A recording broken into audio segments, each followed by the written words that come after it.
overflowed the airwaves in the 80s with his group's hit song, I Want to Be a Lifeguard. But Blotto drummer Paul Rapp started singing a different tune when he decided to hit the books instead of the Skins. Rapp, once known as Lee Harvey Blotto, is now a successful lawyer in Albany, New York. Joins me to give his opinion on yesterday's ruling shutting down the Napster online music service. Napster makes software allowing computer users to download free music off the internet. Welcome, Paul. Hi, how are you? Good. I love the stories. I love the stories.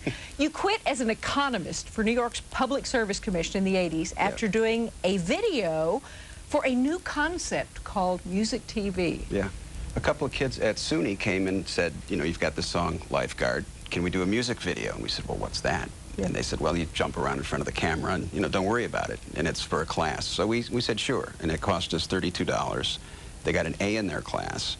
And then after they got their A, they came to us and said, well, you know, all of our friends are going to work for this new station in New York called Music Television.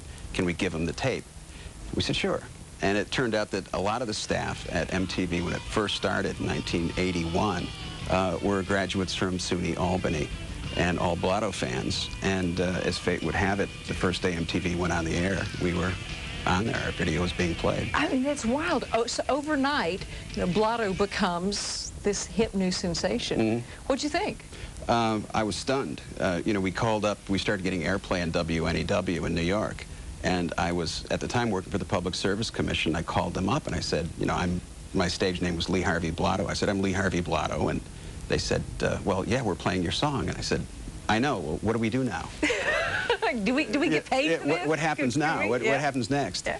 And, you know, we very quickly became, you know, from a weekend, you know, bar band hobby, we quickly became a professional organization, went on tour around the country. And but I tell you what, I do love the story because we all go up and we go down and then up again. Mm-hmm. But I love a quote. It said, well, by 1984, I was playing square dance music at a dude ranch.